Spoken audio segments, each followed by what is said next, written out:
Aturan LHKPN kan sebenarnya sudah lama kan Bang. Fakta-faktanya pelaksanaan LHKPN oleh personel kan ya anggot-anggotan kan. Setahun 2 tahun belum tentu. Karena ada sanksinya. Iya. Dan itu kan sukarela kan Bang. Sukarela. Saya menyitir pernyataan dari salah satu senior kepolisian dalam podcastnya gitu Pak Bekto kalau nggak salah. LHKPN itu bohong-bohongan gitu. Jadi saya miris dengan pernyataan itu juga gitu loh. Artinya selama ini kita dibohongi dengan LHKPN.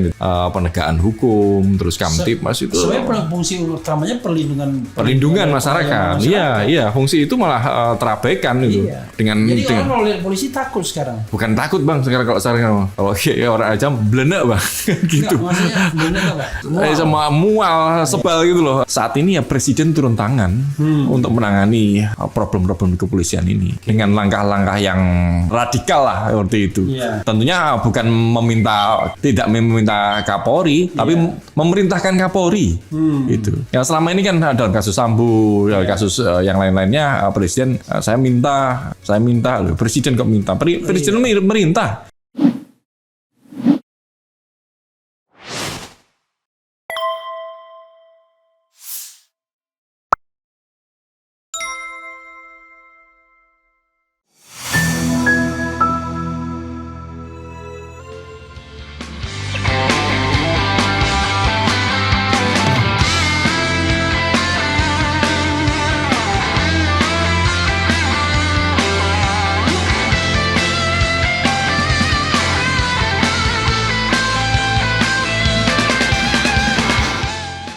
Assalamualaikum warahmatullahi wabarakatuh, Sobat RH sekalian. Jumpa lagi kita di channel yang keren ini. Keren cadas. Jadi Sobat RH sekalian, di depan saya ada seorang pengamat, peneliti ya, yang saya sering baca beritanya, sering sekali komentar mengenai kepolisian. Nah, saya kira penting kita ya mendiskusikan soal kepolisian, karena dulu RH Channel paling semangat memberitakan soal samboisme bulan Agustus terutama. Tapi sekarang ada kebosanan kelihatannya, atau kita kena shadow ban, kita tidak tahu. Tetapi kan sebenarnya yang paling penting adalah bagaimana kita melihat kasus-kasus yang ada itu untuk perbaikan sesungguhnya. Nah, jangan sampai momentumnya lepas begitu saja. Ternyata setelah Sambo ada konsorsium 303, ada Ismail Bolong, macam-macam dan lain sebagainya. Nah, beliau adalah Bambang Rukminto. Assalamualaikum bro. Waalaikumsalam Bang Ferry. Jadi beliau ini dari apa bro? ISES ya. ISES itu Institute for Security and Strategic Studies ya. Bro, agak dekat kayak saya. Nah, siap. Kalau terlalu jauh nanti suaranya spoil juga kan. Kalau boleh tahu, itu ISES itu konsentrasinya di bidang apa ya? Ya, seperti namanya, security. Jangan dulu. Soalnya biasanya kalau awal-awal itu langsung yang hot, ya kan? Langsung yang hot. Ya jangan yang dulu itu, nanti orang pikir kelamaan ini. Ya, langsung yang hot. Menurut bro, ya, ujung dari Sambo itu apa? Sejauh-jauhnya, gitu. Setelah itu saya. Sepertinya kalau melihat kondisi saat ini bukan jalan yang berujung Bang. Malah bukan jalan yang berujung. Karena ini akan mengulang lagi seperti juga kita melihat kepolisian selama 20 tahun ini tidak pernah selesai, tidak pernah tuntas, dan masyarakat pendamba keadilan ini masih berharap dan sekedar mendengar angin surga saja dari retorika dari kepolisian. Seperti itu. Nah, kan selain kasus Sambo ya, banyak sekali kasus yang diduga terpaksa kita mengatakan yang melibatkan pimpinan Polri atau pucuk pimpinan Polri atau pejabat Polri atau pejabat tinggi Polri atau perwira tinggi Polri kan. Misalnya kasus Munir ya kan. Kemudian kasus Kanjuruhan misalnya itu. Kemudian kasus KM 50 ya kan. kemudian kasus apa lagi? Kasus Teddy Minahasa yang kemarin narkoba. narkoba. Kemudian kasus Sambo ini sendiri atau Yosua. Sekarang Ismail Bolong. Ismail Bolong, ya kan? Ya. Keterlibatannya itu bisa di mana saja, bisa sebagai pelaku, bisa sebagai pihak yang katakanlah memoderasi proses penyelidikannya, kira-kira begitu. Betul. Kan penyelidikan dan penyidikan di tangan mereka kan. Betul. Ya kan? Kalau mereka termasuk juga kasus Novel Baswedan, ya kan? Betul. Mungkin pelakunya bukan di lingkungan mereka, tetapi ketika dalam proses penyelidikan dan penyidikan masyarakat kok jadi tidak puas kan. Nah, apa yang terjadi, Mas Bambang sebenarnya? Ya, salah satunya ini adalah dampak dari kewenangan yang besar yang diberikan pasca reformasi 98 ya. Pasca reformasi 98 ketika TNI dan Polri ini dipisah, ternyata malah Polri ini malah menjadi kekuatan baru yang sangat dahsyat dengan kewenangan yang sangat besar. Polri bisa membuat peraturan sendiri, kemudian melaksanakan sendiri dan juga melakukan pengawasan. Kewenangan yang besar ini yang akibatnya mengakibatkan potensi abuse of power lah. Dan ini tentunya ada 3 faktor dalam kriminologi ya. Kawan-kawan di kepolisian sangat paham. Kalau Mas Bambang apa backgroundnya? Ilmu politik saya, Bang. Oh, ilmu politik. Oke, silakan. Tapi saya sempat belajar lah terkait dengan crime prevention gitu. Ada 3 faktor kejahatan kan. Niat, kesempatan dan kemampuan dan seperti itu. Kemampuan sangat luar biasa karena diberikan kewenangan yang sangat besar oleh negara. Kesempatan juga luar biasa. Niat ditambah niat aja. Ya, tambah niat. Begitu niatnya ada, langsung realisasi. Niat kalau sejak awal seseorang masuk ke kepolisian tentunya sangat baik lah. Mulia lah, Bang. Seseorang siapa sih kita mendorong anak-anak kita misalnya seperti generasi masuk polisi lah, jadi polisi yang baik kan, seperti itulah awalnya seperti itu. Kira-kira orang mau jadi polisi itu karena pengen kaya atau pengen mengabdi? ini lanjutannya, Bang. Karena ada kesempatan yang sangat besar, kemenangan yang besar, akibatnya peluang untuk kaya itu sangat besar. Seperti itu. Dan ini diberikan ruang untuk berbuat menyalahkan kewenangan ini diberikan ruang karena pengawasan dilakukan oleh mereka sendiri gitu. Nah, jadi saya terus terang aja bingung gitu kalau ngomong soal polisi ini mau dari mana ya. Mas Bambang, kalau kita bicara tentang pembenahan struktural ya, menurut Mas Bambang perlu nggak itu ke polisi? Kita zigzag aja ngomongnya, pembenahan struktural. Jadi kalau struktur kan sekarang kan seperti struktur komando dari Sabang sampai Merauke. Polisi kelas Polsek sampai kelas Mabes Polri itu satu komando, satu rantai. Ya. Itu kan sama aja dengan mereka itu seperti ada 2 institusi militer di Republik ini, satu TNI yang memang alat perang dan memang harus ada di suatu negara, dan 2 adalah Polri yang juga alat perang juga tiba-tiba karena dia bisa pakai bersenjata laras panjang dan lain sebagainya. Jadi mendalami nggak soal reformasi struktur? Iya, Bang. Undang-Undang 2 tahun 2002 itu memberikan ruang untuk itu gitu loh. Dan makanya bagaimana sih sebenarnya konsep Undang-Undang 2 tahun 2002 itu dibentuk ketika itu gitu. Memang saat itu memang konsen masyarakat memang ingin memisahkan TNI dan Polri itu saja. Tapi ternyata kita memberi cek kosong pada kepolisian sehingga diberikan kewenangan yang sangat besar itu terkait dengan kontrol dan pengawasan yang lemah. Itu yang mengakibatkan semua ini terjadi. Persoalannya bukan hanya kontrol dan pengawasan, tapi kita biasa mensejajarkan 2 institusi ini, TNI, Polri, kemudian Kapolri, Panglima. TNI, ya kan? Apa iya? Ini lebih berat, lebih sadis lagi, Bang. Kapolri ini di bawah presiden gitu loh. Apa itu? Panglima TNI. Panglima masih ada Kementerian Pertahanan yang mengatur peraturan kebijakan terkait anggaran misalnya di Kementerian di TNI kan. Polri enggak, langsung presiden mereka minta sendiri. Itu sendiri kan menurut saya jadi justru lompat mereka. Lompat, Ibaratnya betul. dia melompati dan injak kepala bapaknya kira-kira gitu ya kan. Kan tadi kan bagian dari ABRI kan. Dia cuma setara kepala staf saja kan, Kapolri itu. Tapi tiba-tiba dia lompat tapi nginjak kepala sadis ini. bapaknya kan. Maksudnya untuk lompat itu dia mengatasi kan. Iya, mengatasi semuanya. Makanya itu memang saya sekian lama sudah menyampaikan bahwa perlu 20 tahun ini perlunya revisi undang-undang 2 tahun 2002 gitu loh. Oke. Gitu. Kan orang biasa satu napas ya, sama TNI dan Polri ini kok jadikan satu napas. Sebenarnya bahkan sekarang bahkan dianggap lebih tinggi karena langsung dibuat presiden.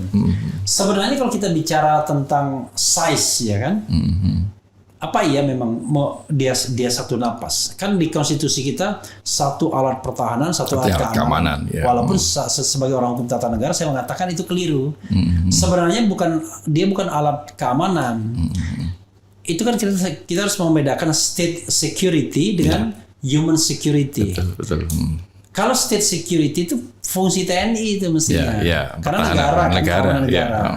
Jadi pertahanan dan keamanan itu satu kesatuan. Ini public security. Ini public security atau human security, bahkan keamanan manusia, public security. Jadi tapi konstitusi tidak membedakan itu. Konstitusi hanya membedakan antara pertahanan dan keamanan, pertahanan TNI, keamanan polisi. Nah, oke, kita lepaskan dari lepaskan dari kesalahan perumusan dalam konstitusi. Yang kita ingin tempatkan itu secara objektif. Sebenarnya sebaiknya polisi itu bagaimana secara struktural? Apakah ia sama besarnya dengan institusi TNI sehingga kalau kita bilang itu tuh seperti ada counterpartnya, ya kan? Polri, Kapolri counterpartnya Panglima TNI, ya kan? Kapolda counterpartnya Panglima Kodam, kan kira-kira begitu. Ini counterpartnya apa? Sampai ke bawah, bahkan di bawah itu polisi, tentara kan nggak punya polsek. Ada koramil. Ada koramil. Ya. Kemudian jadi sama. Gini Bang, ini memang kalau kita kilas balik ya, ini kan problem keamanan itu kan bukan persoalan kepolisian saja kan, tapi selama ini direduksi hanya sekedar persoalan kepolisian gitu. Padahal banyak aspek terkait dengan keamanan ini. Oke lah, pertahanan silahkan TNI yang memang itu domainnya TNI seperti itu. Tapi keamanan dipegang kepolisian sendiri yang memunculkan, akhirnya memunculkan masalah lagi. Salah satu contoh yang paling aktual adalah kasus Kanjuruhan gitu.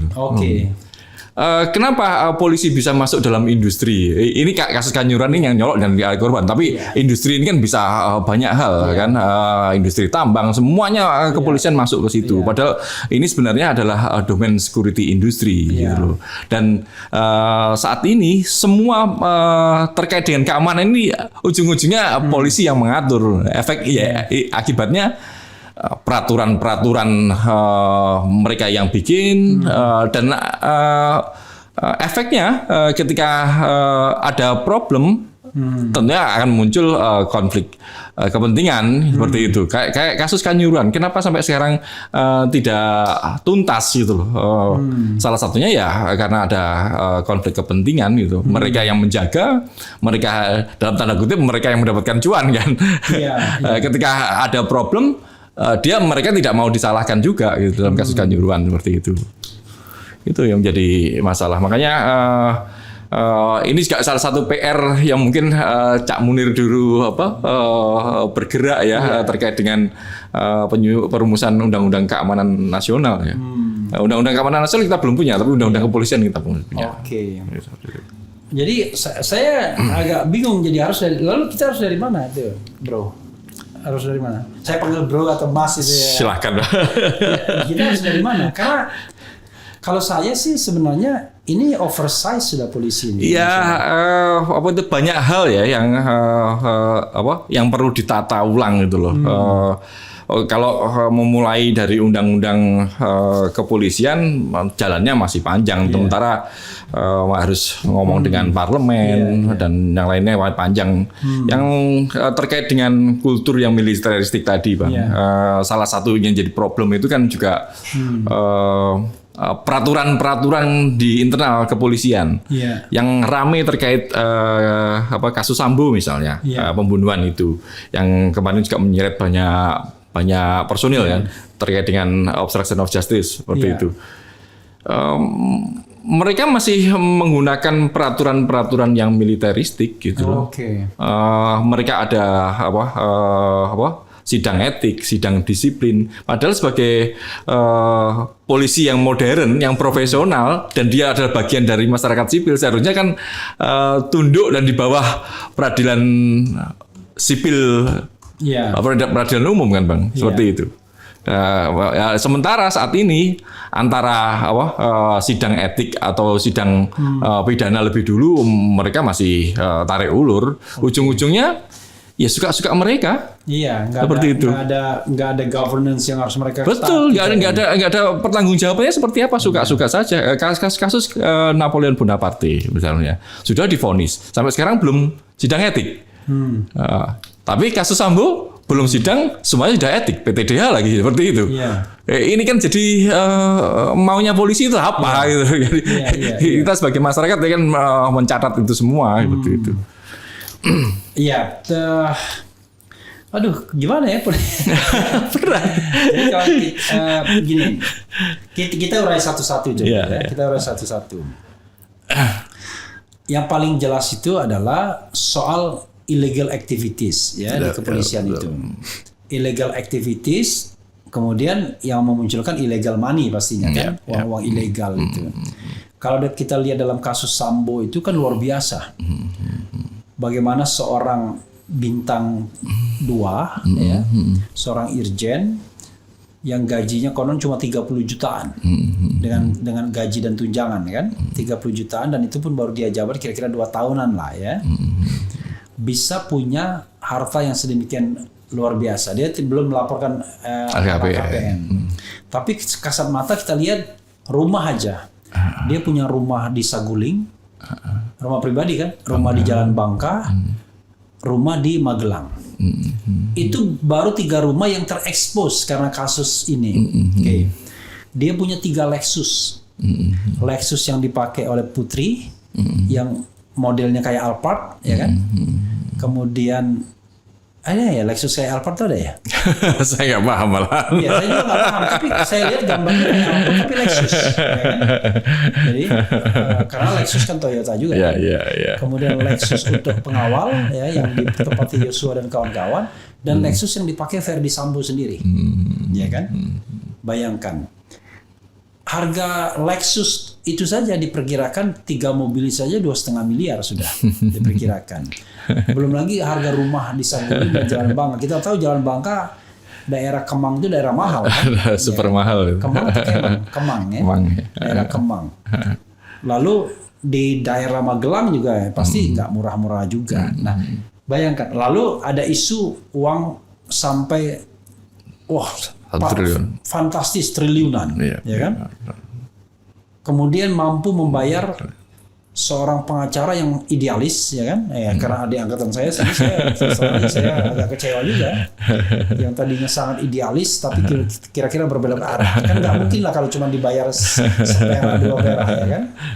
Ya kan? Konon dibayar sampai 2 digit M, ya kan? Kira-kira begitu. Konon, ya. Nah, artinya dibayar puluhan miliar gitu.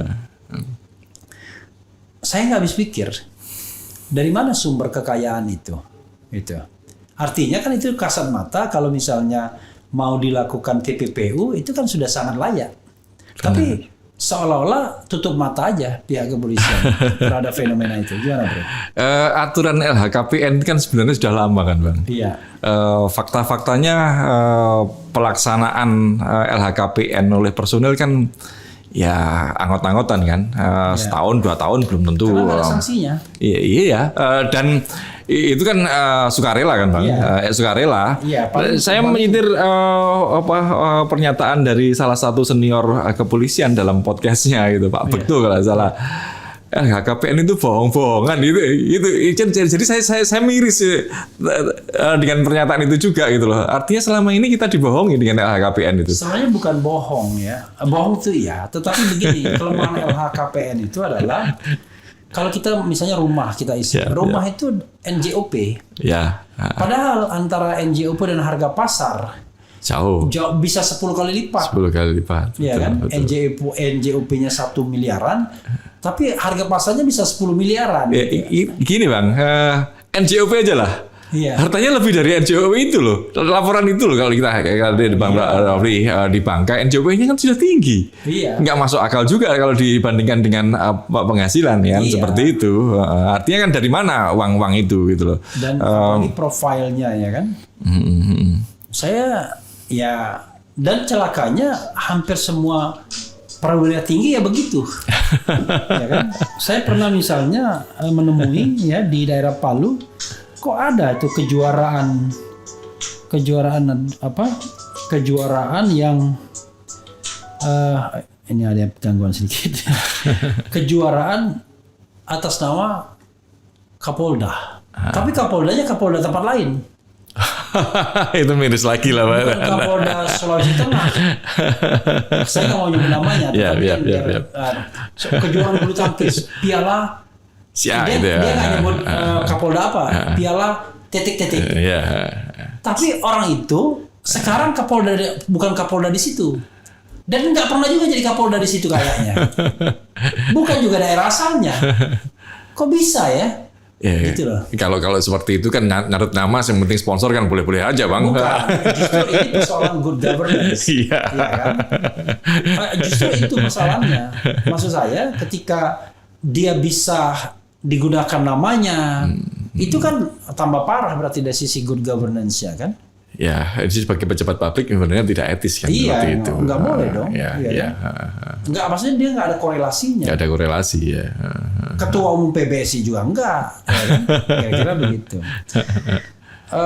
Dan kalau kita lihat misalnya, mereka kasat mata itu mempertunjukkan hartanya kan. Yang kemarin yang ribut misalnya kan, yang ada cincin safir, kemudian ada baju Burberry ya kan, yang berapa juta, lalu jam tangan kayaknya Richard Mille gitu ya, 1 M-an gitu. Dari mana itu kan? Jadi saya membayangkan kalau gaji saya 100 juta aja saya nggak berani. Beli yang begitu-begituan. Ibaratnya sayang duitnya. Maka ada 2 kemungkinan kan, mereka banyak sekali uangnya atau menerima gratifikasi. Ya, kalau bukan gratifikasi dari mana bang? Makanya. Ya, kalau bukan gratifikasi artinya pungutan liar kan? Iya. Dan kalau saya melihat peraturan-peraturan di kepolisian saat ini itu seolah dilegalkan bang. Satu yang paling terakhir muncul barusan seminggu 2 minggu kemarin itu terkait dengan peraturan Polri terkait dengan penyelenggaraan olahraga. Iya. Penyelenggaraan olahraga itu ada domainnya security industri bang. Iya. Industri olahraga. Tetapi pengamanannya menggunakan pengamanan kepolisian. Oke. Berapa personel yang dikerahkan untuk mengamankan industri olahraga? Iya.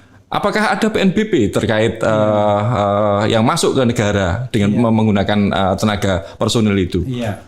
Artinya biaya yang dikeluarkan panitia pelaksana penyelenggara olahraga itu masuk kemana seperti itu? Dan itu dilegitimasi oleh peraturan Kapolri. Iya. Terus kalau tadi pertanyaan Bang Revi di awal tadi, terus ini mulainya dari mana ya? Iya. Siapa yang saya juga bingung misal ya ini ya. Saya lihat ini mohon maaf ya, dengan segala hormat Pak. Ini kan memperbaiki ya kan. Kita cinta Polri kan Pak. Iya, ayo Polri ini ayo beri benah kan seperti itu. Misalnya ini punya kekayaan, saya buka ya misalnya punya kekayaan 8 miliar, berikut sumber kekayaan Listio Sigit Prabowo. Itu ini tanggal 5 Agustus 2022 berarti baru kan? Yep. Masa sih cuma 8 miliar ya? Makanya Jadi tanda-tanda semua kan bang, yang besar itu yang bohong atau yang kecil yang bohong kan seperti itu. kan kita Mohon maaf, Pak. Ya mohon maaf lah. Nggak apa-apa, kita kan ingin untuk perbaikan. Karena rumah ini aja mungkin lebih dari 8 miliar harga pasarnya kan. Iya, Iya kan? Harga pasar, NJUP-nya nggak nyampe. Nggak nyampe, ya. Tapi harga pasarnya kan sampai gitu. Iya, iya. Paling tidak memang orang katakanlah yang dilaporkan NJUP karena itu yang real kan. Iya, iya. Tapi kalaupun dia laporkan NJOP semua, 8 miliar itu kecil banget untuk hidup bermewah-mewah. Kira-kira gitu lah. Untuk terlihat hidup mewah itu kan. Ya kan? Iya, Bang. Jadi luar biasa gitu. Maksudnya artinya di sini melaporkan harta kekayaan saja tidak transparan, ya kan? Atau yang dilaporkan hanyalah ya kayak tadi yang gratifikasi nggak dilaporkan pasti. Ya apa menggugurkan kewajiban gitu aja. Iya, menggugurkan kewajiban gitu. tapi kita juga harus adil, bukan hanya pejabat-pejabat di kepolisian, pejabat di penegak hukum lainnya juga seperti itu juga. Gila-gilaan. Ketika orang misalnya laporan kekayaan, dulu ada Kapolda di Sumatera ya, saya tahu, tapi saya nggak sebut namanya, 20-an miliar gitu. Wah, dianggap polisi paling tajir. Saya mikir, sama harta Sambo nggak ada apa-apanya kalau 20-an miliar itu. Di kasus yang Teddy Minasa kemarin, untuk operasi narkoba dia mengeluarkan 20 miliar, sementara kekayaannya 29 miliar. Itu lebih sadis lagi itu, Bang. Lebih gak masuk akal lagi. Dan itu diakui sendiri loh. Ya kan? Artinya mereka ini gimana sih kan gitu. Iya, kita bingung ini. Belum lagi mobil-mobil dinas mereka. Iya. Kalau tidak salah, mobil dinas itu kalau yang saya pahami dulu, kalau untuk kan gini, kalau irjen itu eselon 1 dia. Ya. Kalau brigjen belum eselon 1 kalau nggak salah. Kalau irjen ke atas sudah eselon 1. Let's say kalau di eselon 1 di kementerian itu paling Camry kelasnya. Camry. Tapi mereka itu bisa mobil yang Land Cruiser gitu, yang harganya 2M 3M gitu. Dari mana? Kan negara kan nggak boleh melebihi plafon ya. Iya kan? Tapi kan kita kasat mata melihat ya kan? Wah, mobilnya ini mohon maaf ya, mobil-mobil penegak hukum yang jenderal-jenderal itu kan, waduh, super mentereng semua kan. Betul, ya. Bisa Land Cruiser, bisa apa kalau yang bisa yang BMW yang X5 gitu-gitu kan. Bisa pokoknya harganya 2-3 M. Nggak mungkin mobil potong ya, Bang. Iya, maksudnya nggak mungkin yang kelas 1 di bawah 1 M nggak ada gitu lah. Kan kalau nggak salah kan kelas untuk eselon 1 itu cuma Camry yang saya tahu. Camry itu kan di bawah 1 M. Tapi saya lihat mobil-mobil mereka itu bisa 2M, 3M gitu loh. Ya saya hanya mengatakan begitu kasat matanya, tapi kok nggak ada ya perbaikan governance-nya gitu. Ya sekarang jadi kan, bro, waktu saya jadi misalnya di BUMN, orang bilang wah enak jadi. Enggak, saya mobil dinas nggak dapet, rumah dinas nggak ada. Jadi saya cuma pakai Innova aja, cukup. Walaupun komod juga kan. Iya, nggak ada mobil dinas, rumah dinas nggak. Ya cuma ada yang ada honor doang, kan. Artinya nggak seindah yang dibayangkan juga dibandingkan pejabat-pejabat yang di negara yang gajinya nggak seberapa, tapi mewah sekali pendapatan lainnya gitu. Gitu. Kalau ngomongin penghasilan kawan-kawan di kepolisian ini kan tidak ada habisnya. Gitu. Mereka selain mendapatkan penghasilan resmi, memang ada penghasilan yang abu-abu ini gitu, Bang. Kalau yang abu-abu sih itu masih bisa kita terima ya, karena salah satu contoh mereka mempunyai usaha, terus kemudian memberikan jasa pengamanan misalnya, itu kan mendapatkan honor seperti itu. Nah, kita masih bisa tutup mata lah terkait dengan itu. Yang kita prihatinkan itu kan ketika mereka menggunakan kewenangannya, menyalahgunakan kewenangangannya itu kan, Pak. Untuk goreng kasus itu yang lebih parah kan. Karena saya lihat pernah misalnya ada skenario begini. ini katanya waktu anu lah ya istilahnya samboisme ini kan. Ya, ya. Misalnya ada kasus X, ya kan, korupsi. Lalu yang dikorupsi katakanlah cuma 100 M, ya kan, tuduhannya. Tapi dia punya kekayaan 1 atau 2 triliun, ya kan. Yang disasar 1-2 triliun itu dengan TPPU, tindak pidana pencucian uang. Orang kayak begitu misalnya salah satu model samboisme itu misalnya. Jadi ketika menyasar itu ya sudah mulai. Nah, nego-nego kan. Iya, berapa persen sini? Kalau enggak ya TPPU. Hilang semua. Ya. Itu yang begitu-begitu itu. Ya, terus kalau terjadi seperti itu, kita lapor ke mana kan, gitu kan Bang? Malah kalau kita lapor malah kita kena kan, jadi repot. Nama baik jadinya. Ya, ada kasus Sambo ini. Iya, kita bersyukur bener Bang. Iya, kita bisa tunjuk Sambo nggak apa-apa, nggak ada masalah tunjuk Sambo. Tapi begitu nanti dia sudah surut semua, kita main tunjuk lagi, cepat sekali. Aduh, semua sih kita bisa di entah diapakan. Iya. Apalagi. Mantap. Makasih. Ya. Itu bisa sambil. Tapi ini gula arennya kan gula aren. Ya ini. Ini produksi sendiri nih Bang ya. Ya. Gitu. Kita ini sendok. Ya. Nih. Ya. Jadi nah ini sendoknya. Makasih. Nah, tinggal diambil aja gula arennya. Kalau tertarik sama gulanya karena ini nggak ada gulanya. Ya. Saya suka yang pahitan malah. Oh, ya memang kalau minum kopi itu gitu. Ya, bukan kopi pahit. Memang kopi. Bukan kopi pahit, memang ini kopi lah. Kalau kita minum kopi pahit itu nggak ada kopi. Kopi ya pahit. Jadi cangkirnya itu asal nih. Paham sama apa Indonesia. Nah, jadi kalau misalnya gini, saya membayangkan kalau Bro Bambang, let's say bukan menjadi Kapolri tapi menjadi presiden, ya kan? Daripada kita ngerundel nggak karu-karuan, ya kan? Saya kira nggak akan pernah selesai juga. Dan tidak akan ada political will untuk memperbaiki kalau kita part of the problem, kita bagian dari masalah. Kan begitu? Betul.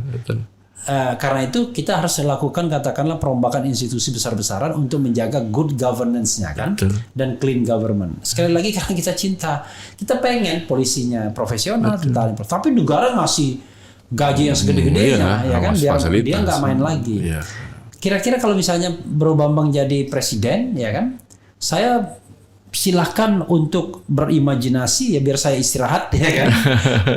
Apa yang mau dilakukan terhadap institusi kepolisian dari A sampai Z. Nah itu aja. Saat ini? Ya pokoknya dengan pikiran lihat dan nggak usah pedulikan undang-undang atau undang-undang dasar.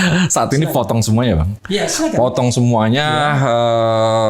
Kapolri kan kita belajar dari Kapolri. Ya. Kapolri kemarin sudah presiden memotong generasi kan.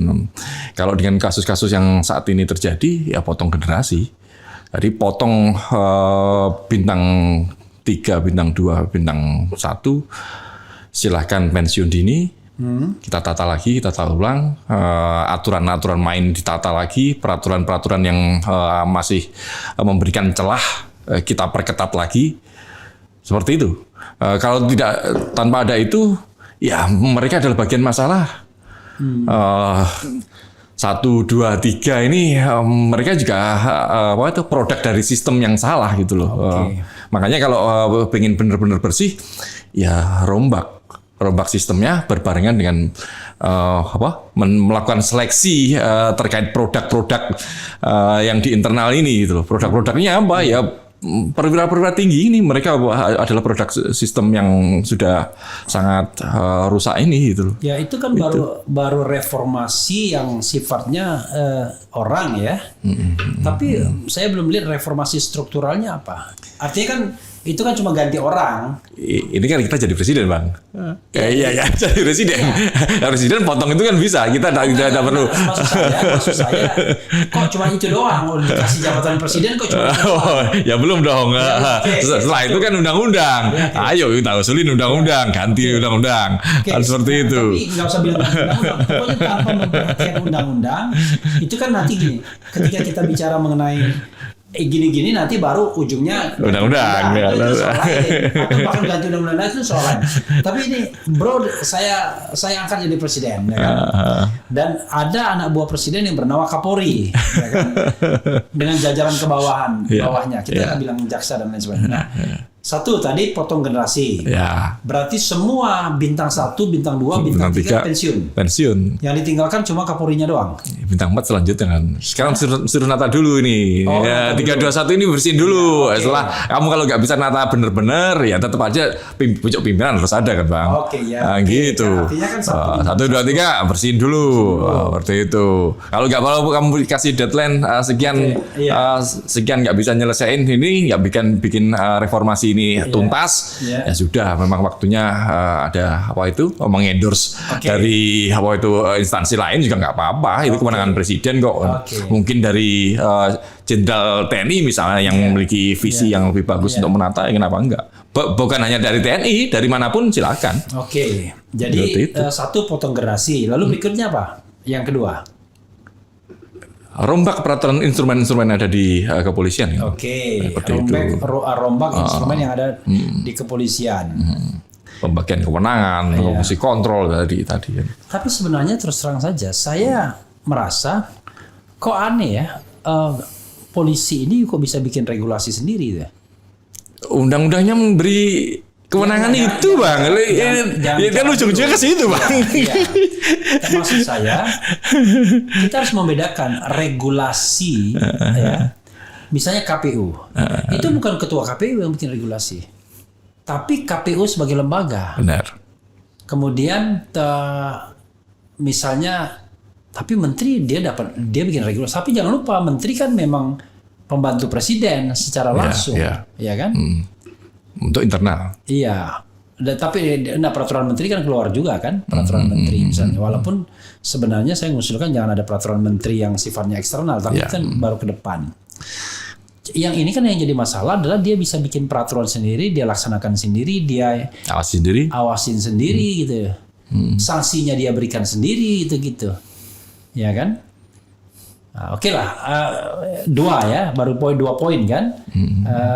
Meninjau ulang aturan yang ada, termasuk apakah produk itu bisa dikeluarkan apa enggak, kira-kira gitu. Oke, ketiga apa bro?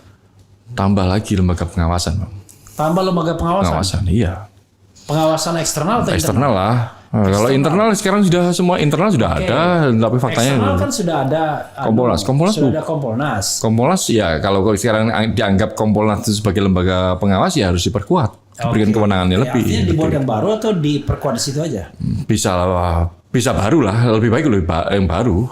Itu apa masalahnya dengan Kompolnas? Kan Kompolnas itu sebenarnya kan nggak ada masalah secara struktural, bahkan ketuanya Menko Polhukam yang notabene di atasnya ya slightly lah. Iya. Karena kan polisi di bawah koordinasi Menko Polhukam kan. Ya, kalau kita melihat fakta-fakta di lapangan, peran Kompolnas itu apa sih?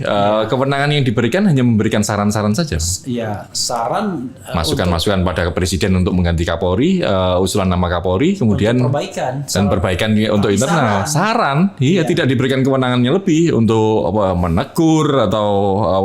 Kalau begitu nanti ribet dong. Siapa yang bisa mengendalikan Kompolnas nanti kalau dia bisa menegur, bisa memecat atau apa? Bang, Polri kan punya alat. Kalau dia macam-macam,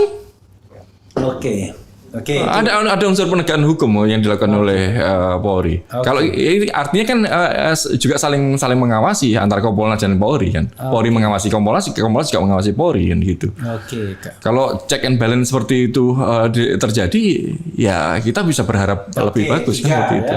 Pengawasan berarti tidak perlu pengawasan yang baru ya? Ya nggak perlu lah, Kompolnas diperkuat lah dengan menambah dengan menambah komposisi dari publik seperti itu. Menambah pihak luar. Seperti itu. Tapi saya membayangkan bro ya, banyak pihak luar yang terlibat, tapi dia nggak cukup punya wibawa loh. Itu kan Ketika berhadapan dengan jenderal atau apa. itu kan problem soal integritas kan Bang. Saya kira bukan problem integritas, tapi problem orang yang direkrut. Ya, iyalah. Karena Ya, yang oke, direkrut oke, terlalu oke. junior. Iya, dia, iya kan. Kadang-kadang lihat kamu anak kemarin sore. Kan ini kan ibaratnya orang yang sudah mengalami jenjang kepangkatan yang luar Luar biasa. biasa. Tiba-tiba Kompolnas itu Anak-anak kemarin sore yang ya. diangkat, ya nggak dilihat lah. Ya kayak Bawaslu lah misalnya. Ya kan? Ketuanya misalnya anggotanya anak kemarin sore. Yang dihadapi calon-calon presiden yang sudah bangkotan, ya kira-kira begitu, yang sudah oke punya kan. Saya membayangkan mereka berhadapan aja minder jangan-jangan. Kan? Maksud saya mungkin senioritas itu penting juga untuk mengawas loh. Untuk mengawas, Untuk ya, mengawas. ya. Jadi Benar. kalau memanggil orang tuh berwibawa dia. Benar, ya. Kalau di internal kayak kasus Verdi Sambo ini, Oh, iya. dia junior udah level tinggi, Iya. wibawanya ya hilang. Iya. Ketika ada kasus Ismail Bolong, ya sudah, rekomendasi perbaiki manajerial ya, udah kita tutup semua kan seperti itu. Iya. Baru dia nggak apa itu buka-buka setelah dia jadi terdakwa kan, Iya, oke. seperti itu. 3 ya, apa lagi? Baru 3. Sebanyak-banyaknya, berpikir sebanyak-banyaknya. Apa ya bang? Apa ya bang? Perbaikan.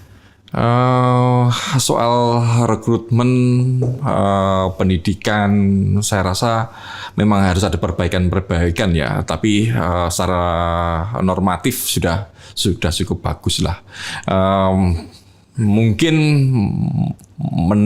menambah kesejahteraan itu yang lebih yang memberikan dampak, meskipun sekarang sudah cukup bagus juga sih. Ya, menambah kesejahteraan 4 ya. Jadi mulai dari 1 potong generasi ya kan, setelah sebelumnya dikasih kesempatan untuk katakanlah direkrut ulang atau apa, dilihat dulu ya. Benar. Yang kedua itu pengawasan eksternal. Yang kedua tuh perbaikan peraturan. Yang ketiga pengawasan eksternal. Pengawasan ditambah. Yang keempat tadi Meningkatkan kesejahteraan. meningkatkan kesejahteraan. Yang kelima, merit system. Merit system. Iya, merit system. Merit system dalam pengisian jabatan. Dalam pengisian jabatan. Itu Pendidikan nggak penting apa? ya pendidikan sekarang ya itu bagian dari merit system itu. Enggak juga, karena ada yang mengatakan bahwa kurikulum polisi ini kok masih memunculkan militer. Contoh misalnya kemarin tuh ada yang baru Bintara kan, apa namanya kalau Bintara itu pendidikannya? Ya, calon dari SPN kan ya. Pokoknya pendidikan calon Bintara. Calon Bintara lah ya. Kalau apa itu Aibda ya? Brigadir, Bribda. Ya. Nah, yang di Medan kemarin, yang bawa perempuan, bawa pacarnya, main di hotel, lalu kemudian nyerang rumah sakit, dia bawa rombongan. Saya membayangkan ya, ini selama pendidikan diajari cara tentara atau diajari sebagai pelindung dan pengayom masyarakat kan harusnya kan polisi itu ketika keluar pendidikan kan dia menjadi welas asih kan, maksudnya itu betul-betul dia melihat masyarakat itu sebagai teman yang harus dilindungi. Kan bukan masyarakat sebagai musuh yang perlu dihancurkan, kan kira-kira begitu? Iya, memang. Tapi kalau lihat dalam kasus apa itu Medan atau para adik-adik kita dari lulusan-lulusan yang masih arogan seperti itu saya rasa bukan masalah pendidikannya, Bang. Ini masalah kultur kelompok ya, seperti itu saja. Tapi kan kultur kelompok itu kan diciptakan dari pendidikan. Ya. Kan enggak, gini maksud saya dalam pendidikan kurikulum itu kan enggak tentunya tidak Korsa itu tidak dibentuk seperti itu. Nilai-nilai humanis, nilai seperti itu tetap dikembangkan gitu loh. Karena contoh misalnya, mereka kan masih menyebut siap jenderal, siap. Ini kan kayak jadi kayak militer kan? Iya, gini setelah Undang-Undang 2 tahun 2002 itu turunan ini kan ada peraturan pemerintah kan Bang, peraturan pemerintah 1 terkait tahun 2003 terkait kedudukan Polri sebagai aparatur sipil negara kan begitu. Dalam Polri ini kan ada dua pegawai kan. Satu profesi Polri, satunya ASN seperti itu. Kayak novel ASN. ASN novel seperti itu. Kemudian turunan dari peraturan itu ada peraturan terkait dengan disiplin etik dan disiplin Polri, anggota kepolisian. Tapi sebenarnya ini juga harus merujuk terkait PP disiplin aparatur sipil negara kan seperti itu.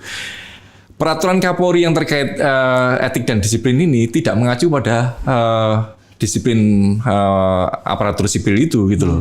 Makanya ini malah mengadopsi gaya-gaya militer gitu loh.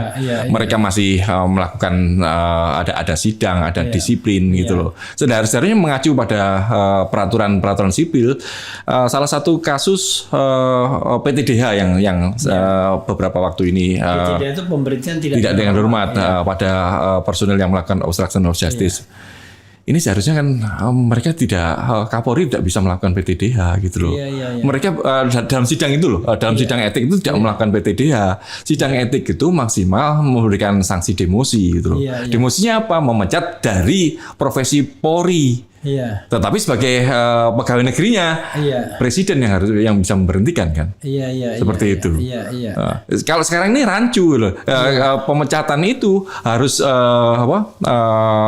hemat saya harus didahului dengan vonis pidana. Kalau terkait dengan pelanggaran pidana. Tapi fakta-faktanya kan tidak. Kasus Napoleon, kasus Brotoseno. Karena mereka itu bukan kayak anggota KPU ya kan, atau anggota Komnas HAM yang memang direkrut untuk jabatan itu kan. Kalau mereka ini kan pegawai. Pegawai. Gitu. Peraturan ini yang mengadopsi militer ini akhirnya ya kulturnya ya masih sama. Nah itu jadi intinya adalah berarti kepentingan untuk mengubah kultur. Ya merubah kultur. Tapi kultur. Awalnya kan harus dari struktur dulu dan itu tadi kan, Bang. Jadi mengubah kultur militer ke kultur sipil. Itu poinnya di situ. Apalagi kemudian yang paling penting yang mungkin terlintas. Ya kultur tadi yang paling poin paling utama ya kultur tadi. Ada yang mengatakan misalnya bagaimana kalau polisi nasional itu tidak usah dipertahankan. Jadi kan orang menganggap bahwa ini gurita kepolisian itu gila-gilaan dari Sabang sampai Merauke. Padahal kan kebutuhannya kan nggak begitu. Masa urusan misalnya nganter, misalnya menyeberangkan nenek tua itu masih anak buah Kapolri juga. Ada yang mengatakan ya bedakanlah dengan polisi yang bertindak sebagai pelindung dan pengayom masyarakat sama yang bertugas untuk melakukan proses penyelidikan dan penyidikan. Itu kan dua hal yang berbeda. Satu ya kerjanya ya main di kampung-kampung kan. Babin Kamtipmas itu kan. Ya kayak begitu-gitu kan. Fungsi sosial lah. Fungsi sosial. Nah itu masa disatukan. Jadi ada orang mengatakan misalnya apakah perlu dibentuk polisi nasional secara masif seperti ini? Apakah polisi nasional itu kayak FBI aja untuk serious crime saja atau special crimes gitu? Ya memang harus ada pemilahan ya. Tidak semua anggota Polri itu penyidik kan sebenarnya seperti itu kan. Mereka yang sampai sekarang berapa dari 500.000 anggota berapa sih yang memiliki sertifikasi penyidik kan seperti itu. Memang di situ mungkin perlu perombakan kelembagaan ya Bang. Waktu itu teman saya Taufik misalnya Dr. Taufik mengatakan yang penyidik itu sebenarnya harus disatukan ke dalam departemen penyidikan. Kalau sekarang kan kementerian ya, katakanlah kementerian penyidikan. Kalau sebenarnya lebih enak ngomongnya departemen kan, beda departemen sama kementerian itu sebenarnya ada ya. Kalau di Amerika kan Department of Justice, tapi bisa juga Ministry of Justice. Gitu. Jadi departemen itu bisa saja bagian dari kementerian ya. Misalnya departemen penyidikan. Nah departemen penyidikan itu menampung semua penyidik. Kan penyidik itu kan tidak hanya dari kepolisian. Ada dari kejaksaan dan ada dari PPNS. Bea Cukai. Penyidik pegawai negeri sipil. Pegawai negeri sipil. Ya kan? Jadi disatukan di dalam satu departemen penyidikan di bawah misalnya terserah apakah menjadi lembaga tersendiri ya kan ataukah di bawah Kementerian Hukum dan HAM. Tapi kalau di bawah Kementerian Hukum dan HAM terlalu besar, Hukum dan HAM saja udah gila-gilaan. Ya, dia jadi lembaga tersendiri tapi fungsinya adalah penyidikan dan penahanan. Mereka yang berhak menahan misalnya kata. Sementara fungsi Kamtibmas itu yang nggak usah diberat-beratin. Kan kualifikasi untuk menjadi Kamtibmas sama kualifikasi untuk menjadi penyidik itu kan beda banget. Beda banget. Ini pakai scientific approach dan lain sebagainya. Kalau ini kan ibaratnya lebih mengandalkan sosialisasi, mengandalkan fisik dan lain sebagainya. Yang barangkali gajinya juga beda juga. Kalau ini barangkali kita bisa rekrut sampai doktor segala yang di Departemen Penyidikan itu. Kalau ini kan cukup tamat SMA atau S1 misalnya. Bukan beberapa tahun yang lalu ya, konsep community of policing itu kan sebenarnya di situ kan. Sebenarnya kalau hemat saya sih tidak perlu merombak sedrastis itu ya. Hanya pembagian kewenangan saja dan polisi tidak perlu apa ya istilahnya kalau orang Jawa itu kemaruk serakah lah semuanya semua. Tapi kemaruk itu udah bahasa umum. Oh, umum ya. Kemaruk semua dipegang dia gitu loh. Ya tadi yang saya sampaikan di awal terkait security industri misalnya. Ya limpahkan aja lah ke pengamanan industri itu ke Satpam itu. Tapi kan semuanya diambil alih oleh polisian. Akhirnya apa? Capek sendiri. Fungsi-fungsi yang lebih penting, fungsi utama penegakan hukum, terus Kamtibmas itu. Sebenarnya fungsi utamanya perlindungan masyarakat. Iya, fungsi itu malah terabaikan itu. Jadi orang kalau lihat polisi takut sekarang. Bukan takut Bang sekarang kalau orang aja belenak Bang gitu. Maksudnya belenak apa? Apa ya? Sama mual, sebal gitu loh. Kita lihat bagaimana kawan-kawan di masyarakat ketika meneriaki ketika kasus Sambo kemarin meneriaki kawan-kawan di kepolisian Sambo kawannya Sambo. Kan kasihan miris saya. Saudara saya ada anggota kepolisian itu kan juga. yang mereka yang polisi yang lalu lintas. Tapi kan kalau kita bisa tiba-tiba kita dapat panggilan dari Bareskrim, apa kan kita takut juga kan? Iya, takut juga kita karena tadi yang saya bilang karena digabungkan fungsinya antara pelindungan pengayoman masyarakat, Kamtibmas dan penegakan hukum bergabung jadi satu. Kita nggak tahu ini wajah yang mana muncul. benar. Kalau tadi misalnya Departemen of katakanlah penyidikan, Departemen penyidikan, kita tahu kalau dari institusi itu ini urusan serius semua. Kira-kira begitu. Kalau ini kan enggak, pokoknya ada dari polisi aja kita ada khawatir aja kan. Bahkan kadang-kadang Babin Kamtibmas memberikan surat panggilan itu waduh, udah deg-degan juga ini soal apa ini. Padahal itu walaupun kita nggak bersalah ya, tapi kita tahu kadang-kadang ini mohon maaf ya teman-teman polisi. Karena kita tahu kan mereka suka ngerjain. Bukan saya yang ngomong. Dan Susnodo Aji yang ngomong bahwa polisi itu suka merekayasa kasus katanya. Iya, faktanya seperti itu Bang. Bahkan lebih parah ini fakta, ini aktual ini Bang.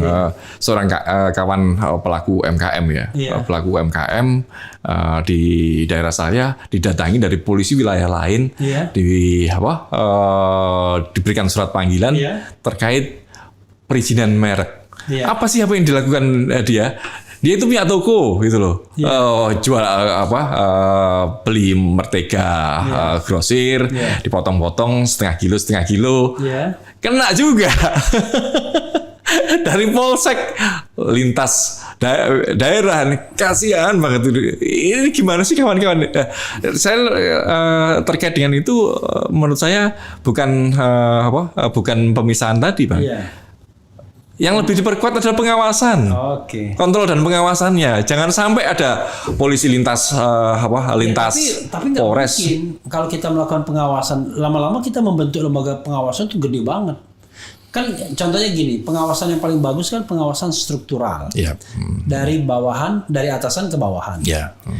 Tapi kalau misalnya ini mohon maaf ya, Sapolda itu memang pelaku semua gimana? Ya kan? Dari gimana mau ngatasi? Let's say udahlah ini udah terbuka Sambo. Dia Kadipropam, ya kan? Tapi justru dia pusat mafianya. Masih ada Kapolri, Bang. Kenapa? Masih ada Kapolri. Oh iya, tetapi ada Irwasum, ada Kapolri. Tapi maksudnya bukan begitu. Maksud saya adalah ketika orang bicara mengenai pengawasan struktural itu, ya kan? Kan polisinya polisi adalah divisi Propam. Nah kalau polisinya polisi aja begitu gimana? Kan dia kan satu pohon kan? Iya kan, satu pohon pengawasan Benar, internal benar. kan ibaratnya. Eksternalnya nggak fungsi. Kan tadi perlu pengawasan eksternal. Ya. Ya, artinya memperkuat pengawasan itu ya Iya, eksternal. tapi eksternal kan paling cuma terhadap sambonya.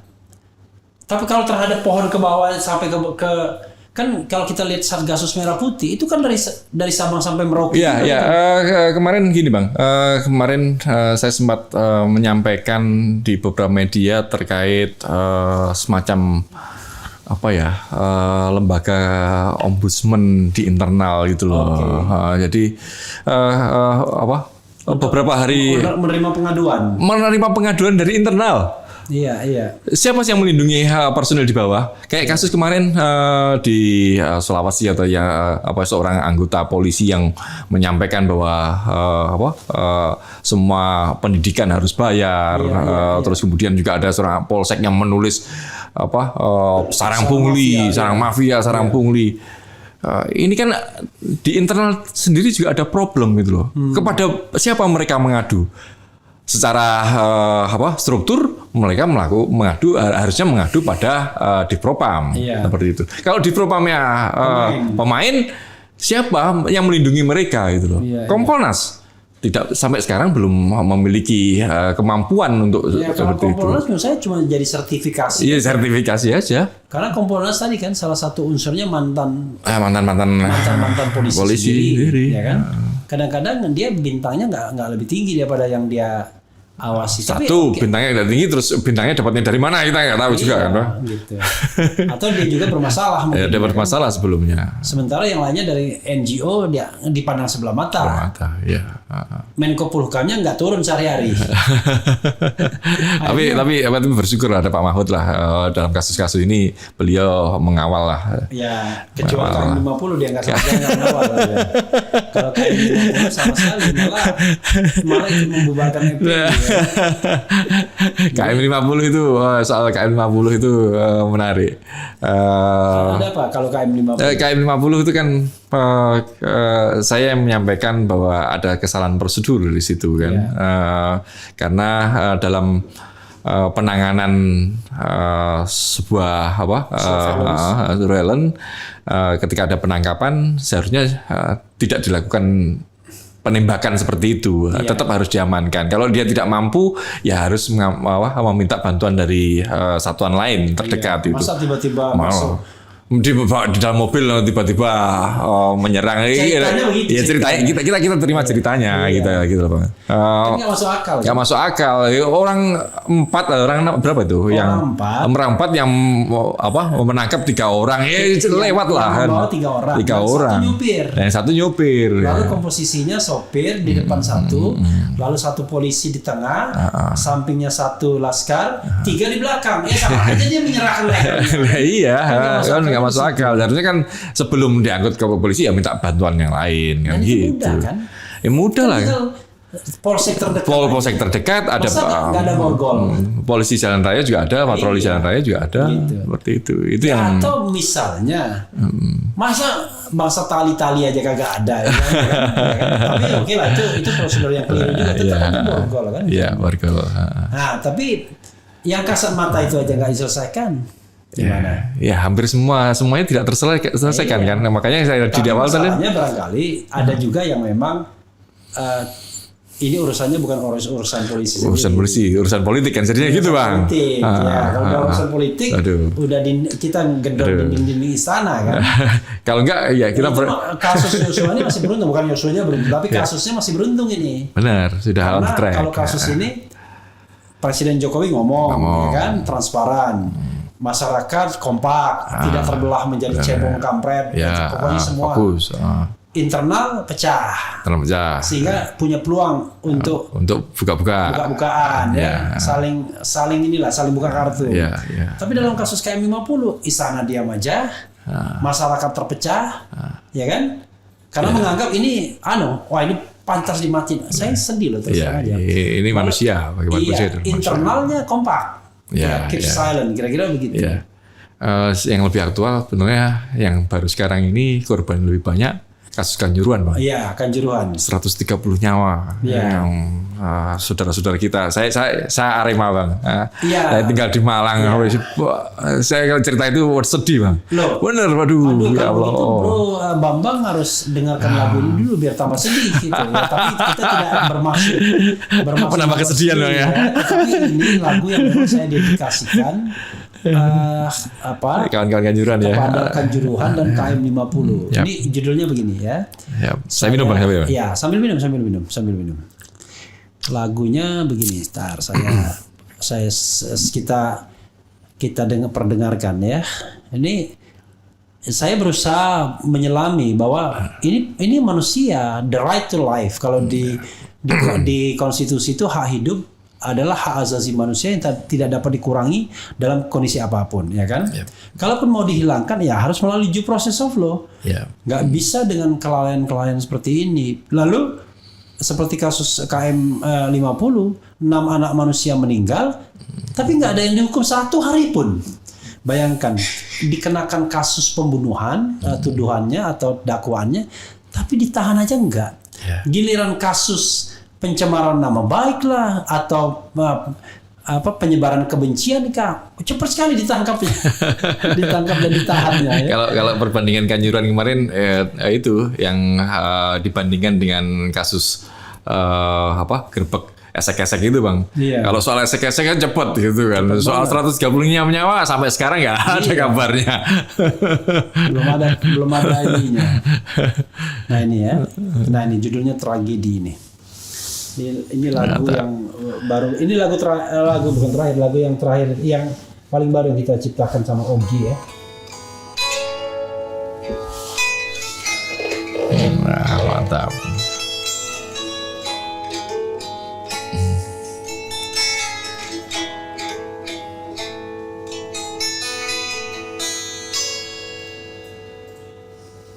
Begitu banyak sedih di hati bangsa ini, bertubi-tubi dilanda tragedi. Anak-anak manusia meregang nyawa, tak ada keadilan untuk mereka.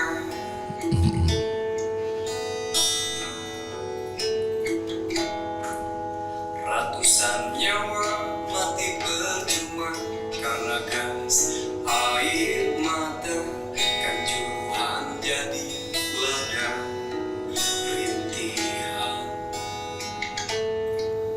Kita semua menyaksikan, tak mampu menghentikan segala kisah berlalu begitu saja.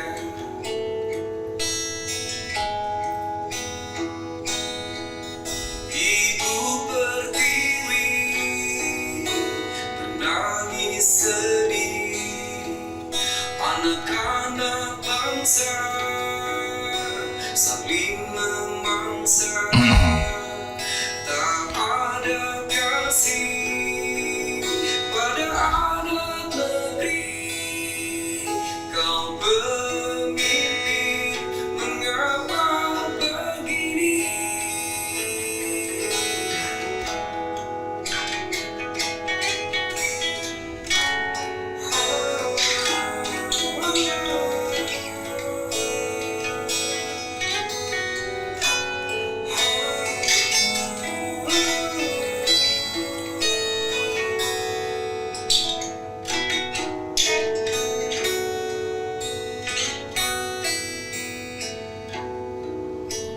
Begitu banyak sedih di hati bangsa ini, bertubi-tubi dilanda tragedi.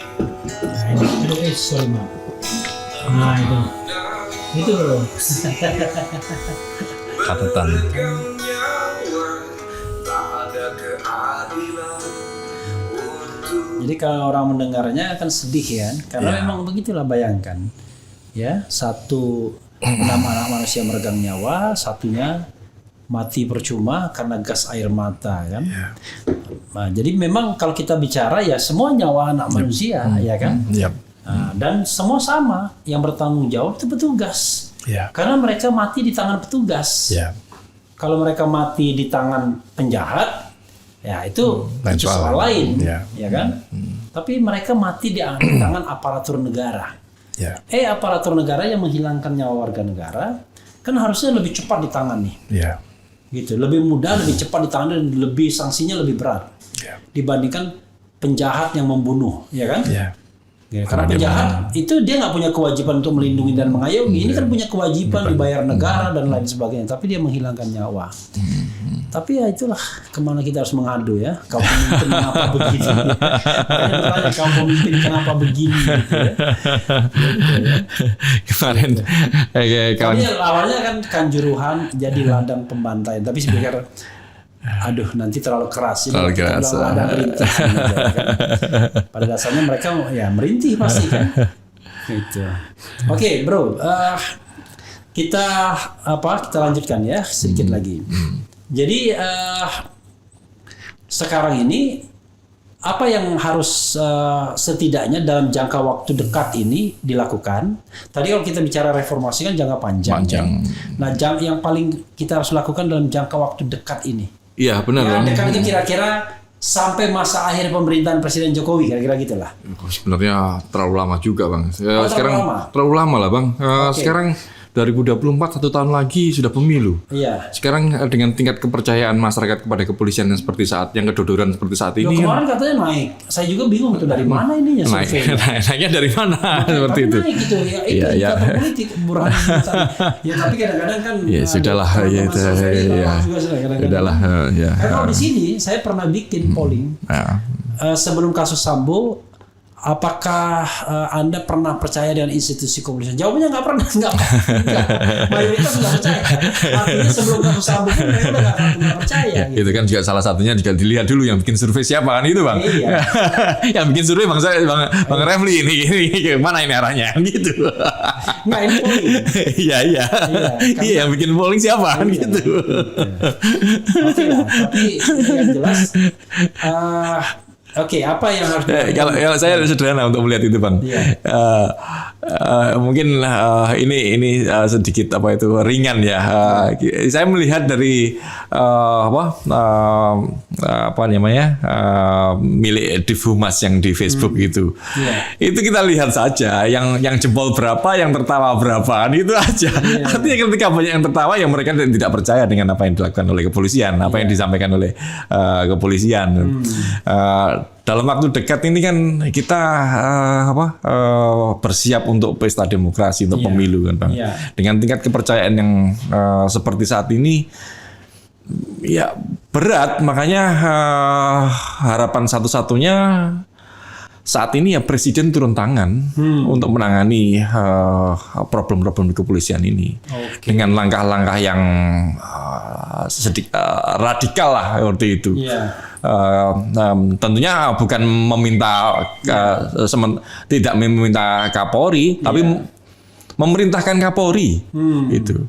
Ya selama ini kan dalam kasus Sambo, kasus yang lain-lainnya Presiden saya minta, Presiden kok minta, Presiden merintah. Makanya saya juga heran, kok Presiden kok minta? Iya. Presiden minta. Mesti saya perintahkan. Saya perintahkan gitu. Perintahkan Kapolri seperti artinya ketika ada perintah kan ada tenggat waktu kan. Ketika tidak ya sudah. Ya sebaiknya harus ada reformasi personil ini kan. Itu yang langkah awal. Jadi reformasi personil itu maksudnya pimpinan lah. Kan formasinya juga harus ditata ulang formasi pimpinan ini kan. Tinggal dibilangin aja, perintahkan ya. Perintahkan. Saya dulu pernah berpikir kalau saya jadi presiden, saya bilang gampang kok melakukan reformasi kepada polisi dan kejaksaan waktu itu. Saya tinggal bilang aja sama kan saya kan berwenang penuh untuk mengangkat Jaksa Agung dan Kapolri. Jadi begitu saya datang, saya bilang ya tugas Anda membersihkan lingkungan kepolisian dan kejaksaan dalam jangka waktu 1 tahun dan setelah itu akan kita lihat. Kalau Evaluasi. berhasil, terus kalau enggak Anda akan saya copot. Udah. Kan mestinya begitu. Harusnya Tapi begitu. saya tidak tunggu 1 tahun. Itu tahun adalah waktu untuk menyelesaikan. Ya. Tapi evaluasi akan selalu dilakukan setiap bulan. Kira-kira gitu. Iya. Laporan misalnya begitu. Kan tinggal begitu doang. Iya. Apa susahnya? Cuma itu kalau pemberi mandatnya itu, pemberi ordernya itu nggak ada conflict of interest. Ya. Kalau at the same time dia juga terlibat main belakang ya ribet juga dia. Nanti paling cuma senyum doang. Dia nyuruh kita bersih-bersih tapi dia juga nitip gitu kan. Agak berat juga jadinya. Iya, ya, titipannya berat ya. Ya memang tarik ulur politik di tubuh kepolisian itu memang sangat tinggi kan, Bang. Polri sebagai ujung tombak penegakan hukum ini kan alat yang sangat efektif dalam main-main politik kan, seperti itu. Jadi saya kemudian tiba-tiba bicara tentang 3 terminologi yang mereka nggak bisa bedakan. Polisi itu alat negara, bukan alat politik dan bukan alat penguasa. Betul. Negara itu adalah masyarakat, warga negara, pemerintah dan wilayah. Dan komponen terbesar dari negara itu adalah rakyat. Makanya polisi itu pertama adalah pelindung dan pengayom rakyat, masyarakat, bukan pelindung dan pengayom kekuasaan. Kalau sekarang kan jadi pelindung dan pengayom kekuasaan dia, terutama pelindung kekuasaan. Misalnya ada penghinaan terhadap pejabat publik, ya kan, cepat sekali diprosesnya, ya kan, bahkan orang ditangkap di apa. Tapi kalau penghinaan terhadap warga negara dicuekin aja. Bila perlu di warga negara yang tidak disukai dihina terus-menerus kan harus salah gitu kan. Ditakut-takutin. Iya, ditakut-takutin. Iya. Oke, jadi dalam jangka waktu dekat tadi ganti personil gitu ya. Iyalah, Bang. Karena personil sudah terlihat tidak mampu. Tidak mampu. Ini tidak mampu dan tidak mau ya, mungkin. Iya. Atau dua-duanya. Dua-duanya lah, Bang. Kalau mau ya pasti mampu lah. Iya. Kalau dia diberikan kewenangan, berikan tongkat komando. Oke. Tapi untuk merubah hanya sekedar pucuk pimpinan saja ya berat kalau di level bawahnya masih sama. Makanya harus format ulang itu ya. Tapi bro ya, saya yakin kok kalau seandainya kepalanya itu bersih, nggak ada masalah. Ya, terutama masa lalunya ya. Jadi tidak saling tersandra. Mudah kok dia langsung cepat kan, komandonya kan bisa di jalan kan. Cuma dia harus pilih dulu orang. Orang dulu yang pucuk pimpinannya kan, Bang. Harus dipilih orang dulu kan. Ya pilih orang mainkan. Tapi kalau dia bagian dari masalah kan berat juga. Ya berat. Jangankan itu yang orang tahu biasanya bagaimana. Kan gini lah. Kalau kita bisa hidup dalam satu lingkungan, kita kan tahu masa lalu dia. Iya. Ini main pernah apa sih? Ini main. Apalagi ada orang yang kira-kira agak iseng, video-video dikumpulin, kira-kira begitu. Kan beratnya sekarang kan politik saling sandra kan begitu. Kita nggak berani ngomong, kamu macam-macam nih videomu nih, ya kan? Ditunjukkan video dan dengan media sosial sekarang ini udah mati orang karakter assassination. Iya, apa sih yang nggak bisa dilakukan oleh polisi kalau soal kriminalisasi itu? Kita lupa bayar tempe goreng di warung bisa masuk juga, Pak. Iya, bahkan saya pernah ada pengalaman di rekayasa ada. Untung nggak berlanjut. Ya, for the time being ya. Tapi saya lihat kok begitu ya. Hanya karena kita kritis dengan kekuasaan pemerintahan kok tiba-tiba kok sampai tega-teganya direkayasa kasusnya. Padahal kritik itu bentuk kecintaan kita pada negara ini kan. Biasanya hanya orang bersih, hanya orang yang nggak ada masalah yang bisa menerima kritik biasanya. Tapi kalau orang itu bermasalah, korup, memang dia kritik itu akan jadi ancaman bagi dia. Gitu. Jadi selama penegak hukumnya korup, memang dia kritik itu tidak akan pernah dia terima. Benar. Semua resisten. Iya, resisten pasti terhadap kritik. Bro, silakan closing statement. Saya speechless. Apa yang mau ditanyakan lagi? Karena masalahnya kita tinggal tunggu aja namanya goodwill atau political will oleh kekuasaan. Karena rasanya kuncinya di manusianya, kuncinya di kemauan sesungguhnya ya. Kemauan, goodwill ya. Goodwill. Political will atau goodwill. Ya, yang Ya kita mengkritisi kepolisian ini salah satu bentuk cinta kita kepada Polri gitu loh. Bagaimanapun juga lembaga ini harus diselamatkan dari unsur-unsur jahat baik di tubuh kepolisian maupun di eksternal. Pengaruh-pengaruh ini juga harus segera dikikis. Tapi kalau melihat perkembangan kasus-kasus yang menerpa kepolisian sampai saat ini yang seolah tidak ada ujung, tidak pernah ada penyelesaian.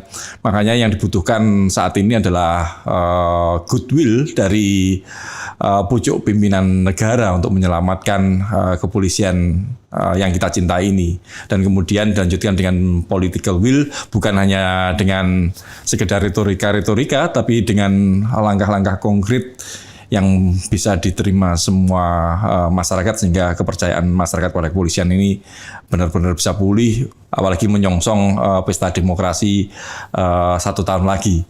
Makanya kita hanya berharap masyarakat tetap berharap, Bang, Presiden turun tangan untuk menyelesaikan kasus-kasus di kepolisian ini, seperti itu.